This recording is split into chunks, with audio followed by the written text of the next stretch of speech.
Akhlak adalah standar dari seluruh kehidupan masyarakat. Kalau baik akhlak, tegaklah bangsa. Kalau rusak akhlak, hancurlah bangsa.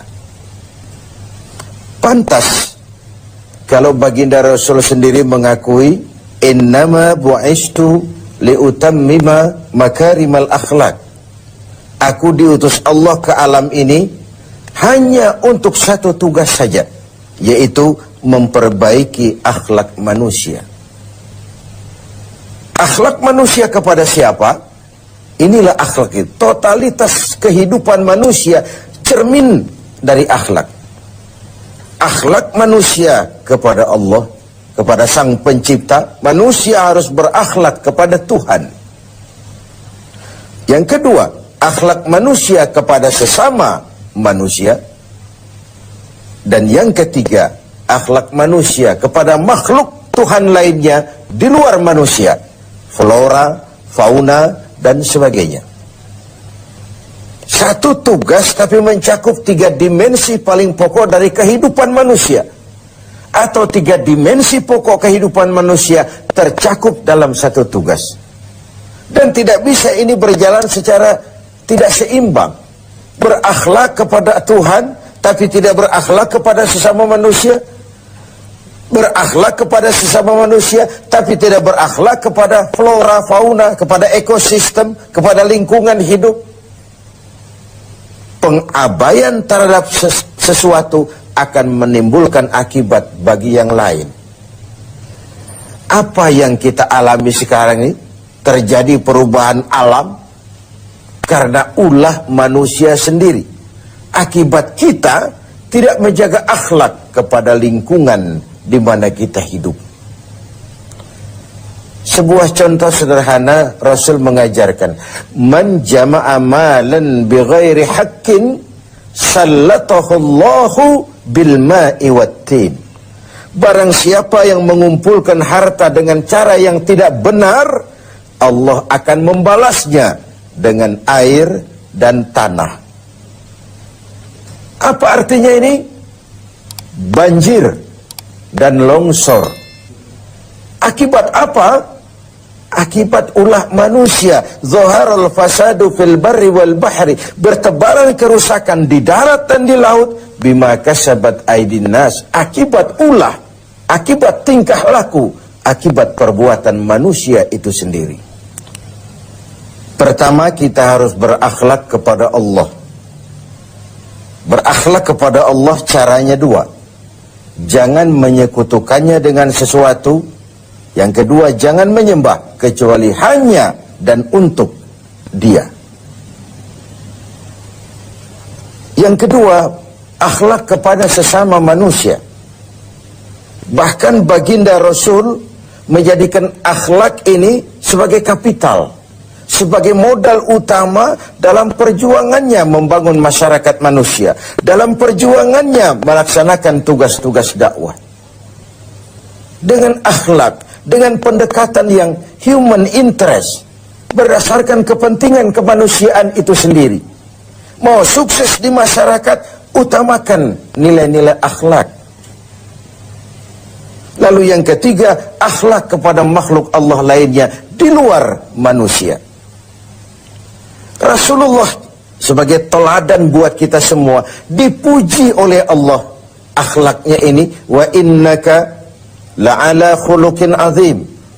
Engkau, hai Muhammad, benar-benar berada di atas budi pekerti yang luhur dan terpuji. Allah saja memuji, apalah artinya pujian kita? Akhlaknya dikagumi teman, bahkan lawan sekalipun. Inilah Ramadan, tempat kita mengasah hati untuk menumbuhkan akhlak-akhlak yang terpuji. Orang-orang sufi memberikan 3 sistem untuk pengembangan akhlak ini. Pertama, yang mereka sebut sebagai takhalli. Yang kedua, tahalli. Dan yang ketiga, tajalli. Takhalli mengosongkan diri dari sifat-sifat yang tercela. Dengan puasa ini, singkirkan sombongnya, campakkan kikirnya, hilangkan angkuhnya, hapus iri hati dan dengkinya. Takhalli, kosongkan diri. Oke lah, belum bisa ikhlas, tapi jangan ria. Oke lah, belum bisa rendah hati, tapi jangan sombong. Hilangkan dulu, takhalli, mengosongkan diri dari sifat-sifat yang tercela. Kalau diri ini sudah kosong, si sombong hilang, si hasud hilang, si kikir hilang, si riya hilang, si hasud, iri hati dan dengki hilang. Sudah kosong dia, masuk tahapan yang kedua, tahalli. Yang sudah kosong itu hiasi dengan akhlak yang terpuji. Ketika sombongnya hilang, dicampakkan, masuklah si rendah hati, mengisi posisi si sombong.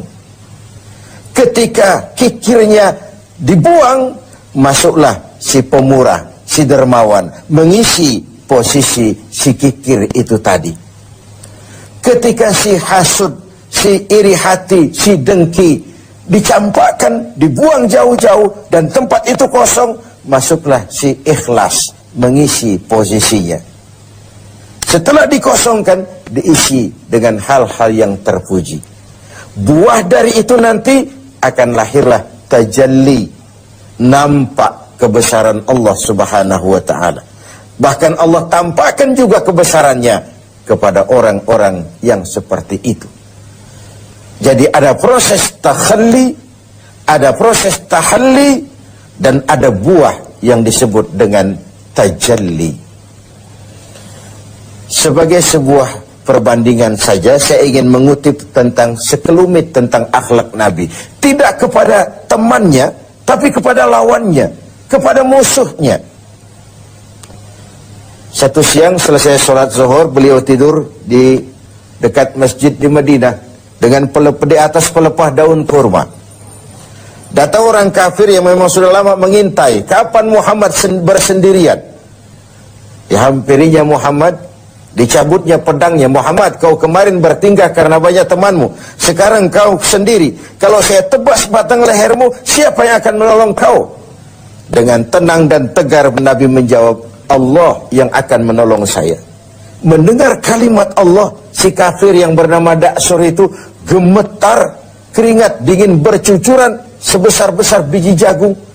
Tangannya basah, licin, pedang jatuh ke tanah.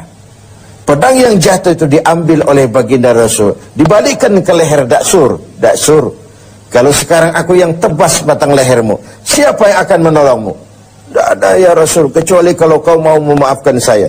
Baginda Rasul senyum, ambillah pedangmu, pulang kau, jangan ulangi-ulangi perbuatanmu. Begitu mudah beliau memaafkan orang yang nyata-nyata ingin menghabisi jiwanya. Inilah akhlak itu. Saya ingin berkata sebenarnya, kalau kita baik kepada orang yang memang baik dengan kita, itu normal. Kalau kita baik kepada orang yang memang baik dengan kita, itu harusnya. Itu belum nilai tambah namanya. Nilai tambah adalah apa yang diajarkan Nabi. Silman qata'ak wa'ati man haramak wa'fu amman zalamak. Bersilaturahmilah kau kepada orang yang marah denganmu. Berikan orang yang pelit kepadamu, dan maafkan orang yang berlaku zalim terhadap dirimu. Memaafkan lebih berat daripada meminta maaf. Tapi memberi maaf lebih mulia daripada meminta maaf. Namun itu semua cerminan dari akhlak yang baik pada pribadi seseorang. Jadi dalam berakhlak pun kita berupaya mencari nilai tambahnya. Nilai tambah itu seperti contoh yang diajarkan Nabi. Orang marah, kita bersilaturahmi ke sana. Orang pelit, kita berlaku baik kepadanya. Orang zalimi kita maafkan. Itu nilai tambah, dan itulah akhlak itu. Hendaknya ibadah puasa kita menumbuhkan akhlak-akhlak yang terpuji dan mengikis semua akhlak-akhlak yang tercela. Sehingga dengan demikian kita akan mencapai tajalli, nampak kekuasaan Allah Subhanahu wa ta'ala di dalam kehidupan kita. Sungguh suatu bangsa akan tegak dan jaya